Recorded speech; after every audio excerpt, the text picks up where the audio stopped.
Good morning student. आज हम फिर से इलेक्ट्रोस्टैटिक फोर्स के बारे में बताएंगे। वो फोर्स जैसे आपने कोई प्लास्टिक की स्ट्रॉ अपने बालों से रब कर, फिर गेम देखते हो, खेलते हो ना, और टेबल पे पड़ी हुई कुछ जो पेपर के टुकड़े थे उनको उठाने की कोशिश की, वो उठ जाते हैं क्योंकि plastic straw attract uncharged body, charge body attract uncharged body. Clear हो गई?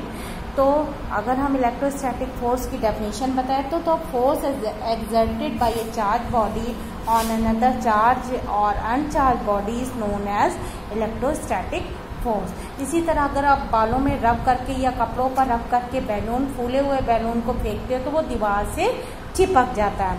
तो वो एक ऐसा फोर्स जो अपने आप ही जनरेट हो रहा है विदाउट इलेक्ट्रिसिटी के। फिर gravitational force is also known as non contact force. इसमें क्या होता है, किसी भी ऑब्जेक्ट को अगर आप थ्रो करते हो always go towards the down, मतलब ये अर्थ की तरह मूव करेगा। इसे कहते हैं earth pulls each and every object, इसे कहते हैं ग्रेविटेशनल फोर्स। अब आता है कि प्रेशर क्या होता है। प्रेशर आपने देखा है कि वो होर्डिंग्स बनाई जाती है, बैनर्स में क्या बनाए जाते हैं, छेद किए जाते हैं जिससे कि हवा जो है वो तेज प्रेशर से आए तो वो किसको ना फाड़ सके, बैनर्स को।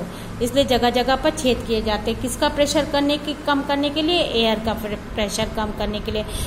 तो pressure is equal to force divided by area, newton per metre square. Clear हो गई मेरी बात? अब आता है you have learned in class 7 the strong wind during a storm or a cyclone can flow away even the rooftop.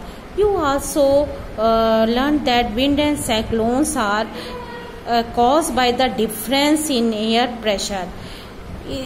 मतलब जब hot air wind और कोल्ड एयर विंड आपस में मूव करते हैं कन्वेक्शन के थ्रू, तो फिर क्या होता है, प्रेशर जनरेट होता है, उसी के थ्रू स्टॉर्म्स वगैरह आते हैं। क्लियर हो गई मेरी बात? Let us find out. Try to push a nail into a wooden plank by the head. क्या आप सक्सेस हो जाते हो अगर नेल को पलट करके आप ठोकना चाहो? नहीं, क्योंकि क्या बढ़ गया, सरफेस एरिया बढ़ गया। अगर सरफेस एरिया कम था तो प्रेशर हमें सरफेस एरिया कम होने पर क्या हो गया, अगर जैसे नेल का जो नीचे वाला हिस्सा नुकीला होता है उसने क्या रिड्यूस कर दिया, सरफेस एरिया। तो हमने आसानी से क्या कर दिया, नेल को वॉल में ठोक दिया। इसी तरह अगर वेजिटेबल को कट करते हो, नाइफ लेते हो, अगर आपका शार्प नाइफ है, एरिया कम हो गया तो वो आसानी से कट जाता है।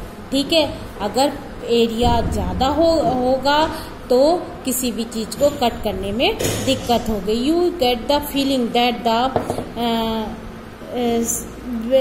The area over which the force is applied, for example the pointed end of the nail plays a role to making this task easier.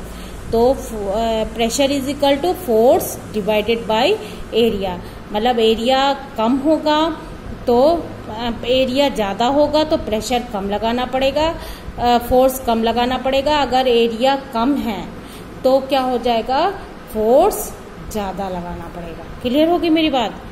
तो एक मिनट।